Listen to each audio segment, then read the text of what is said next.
మీద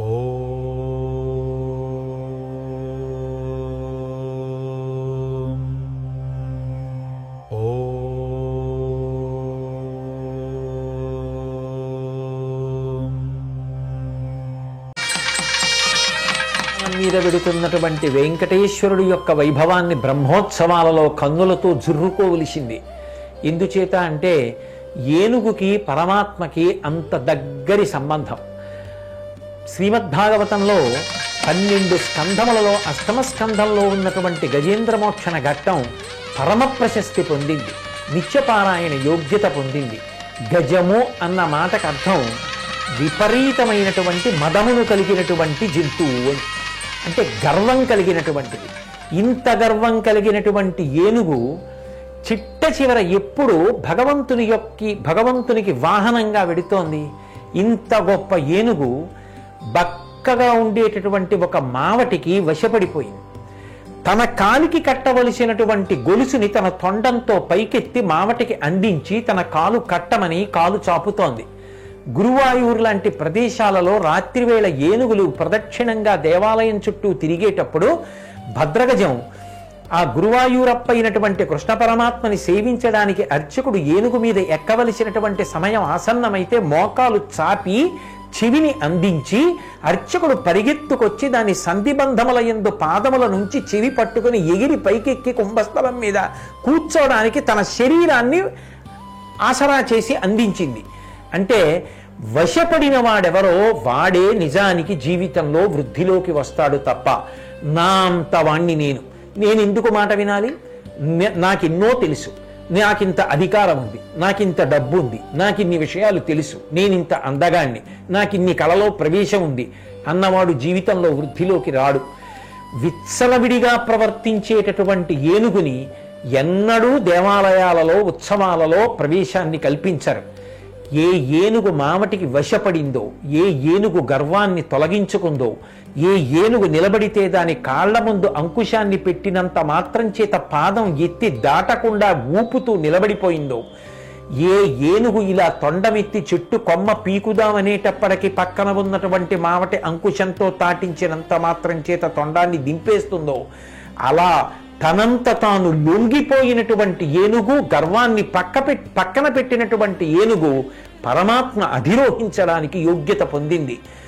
జీవితంలో పరమేశ్వరుడు మనకు ఎన్నో ఇచ్చాడు. మంచి ఇంద్రియములనిచ్చాడు, మనసునిచ్చాడు, బుద్ధినిచ్చాడు, శరీరాన్నిచ్చాడు, బలాన్నిచ్చాడు. ఇన్ని ప్రాణులలో ఉండే విభూతిని మనకి ఉపయోగించుకోవడానికి శక్తినిచ్చాడు. ఇన్నిటినీ ఇచ్చినా మనం మాత్రం ఎవరో ఒకరికి వశపడాలి. గురువు గారికన్నా వశపడాలి, తండ్రికైనా వశపడాలి, తల్లికైనా వశపడాలి, సమాజంలో పెద్దలకైనా వశపడాలి, అథవా తన భార్య మాటైనా కనీసం చెప్పింది వింటాననేటటువంటి స్థితిలో వశపడాలి తప్ప నేను ఎవ్వరికీ వశపడను, నేను ఎవ్వరి మాట వినను, నాకు ఏది తోచిందో నేను అదే చేస్తాను, నేనెందుకు మాట వినాలి అన్నవాడు విత్సలవిడితనాన్ని పొంది గర్వంతో ప్రవర్తించే ఏనుగులంటివాడు. అటువంటి ఏనుగుల్ని తీసుకొచ్చి పరమాత్మ ముందు నించోపెట్టరు, ఊరిరిగింపులో ముందు నడవదు, దాని మీద వెంకటేశ్వరుడు ఎక్కడు. కానీ ఏ ఏనుగు వశవర్తి అయిందో దాని మీద పరమాత్మ విడుతున్నారు. అంటే ప్రధానంగా మనం జీవితంలో నేర్చుకోవలసినది ఏది అంటే మనం కూడా వశవర్తులం కావాలి. గురువుకో, భగవంతుడికో, తల్లికో, తండ్రికో, పెద్దలకో వశపడి వారు నాకు చెప్పిన మాట నా జీవితంలో శాసనం, దాన్ని నేను అతిక్రమించను, నేను అలా పాటిస్తాను అన్నవాడెవడో వాడు వృద్ధిలోకి వస్తాడు. సముద్రం అంతటిది చెలియలి కట్ట దాటట్లేదు, మనం మాత్రం ఎందుకు దాటాలి? సముద్రం తలుచుకుంటే దాటలేదా? స్వచ్ఛందంగా వశపడింది, పరమాత్మ శాసనానికి వశపడింది. మనం కూడా అలా వశపడినప్పుడే జీవితంలో వృద్ధిలోకి వస్తాం. మనకి ఏనుగది నేర్పుతోంది. మనకి వశపడడం చేత కాకపోతే, గర్వపడి ప్రయత్నించడం అలవాటైపోతే, మాకు ఈ శక్తినిచ్చిన పరమాత్మ నువ్వే జోక్యం చేసుకుని మా యొక్క అహంకృతిని తగ్గించి మమ్మల్ని కాపాడమని శరణాగతి చెయ్యాలి.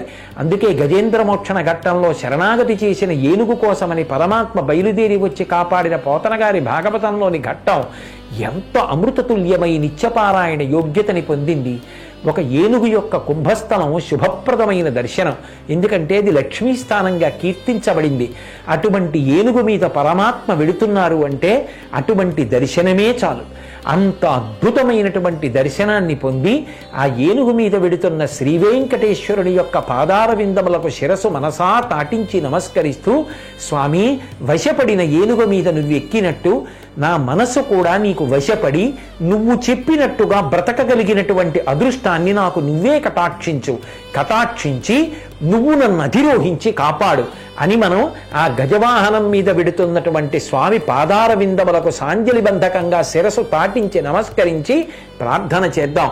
అది పరమ ఆసక్తితో ఇవాళ కొండ మీదకొచ్చి స్వామి ఊరిరిగింపు జరుగుతుండగా ఈ మాడవీధులకు అన్ని వైపులా నిలబడి ప్రత్యక్షంగా చూస్తున్న భక్తజనమైనా కావచ్చు, లేదా ఆర్తితో తమ ఇండ్లలోనే కూర్చుని శ్రీ వెంకటేశ్వర భక్తి ఛానల్ యొక్క తెర మీద ఈ వాహన సేవని తిలకించి భక్తితో కైమోర్చిన భక్తులైనా కావచ్చు. మనసు ప్రధానం. ఎవరు మనసు స్వామి పాదార విందముల యందుంచి నమస్కరిస్తున్నారో అటువంటి వారు పెద్దలకు వశపడి జీవితంలో వృద్ధిలోకి వచ్చేటట్టుగా ఆయనే అనుగ్రహిస్తాడు. ఆనాడు మనం కూడా గజవాహనమై ఆయన యొక్క అనుగ్రహానికి పాత్రులమవుతాం. అలా కావాలని అటువంటి విభూతిని అనుగ్రహించమని శ్రీ వెంకటేశ్వరుడికి పునః నమస్కరిద్దాం.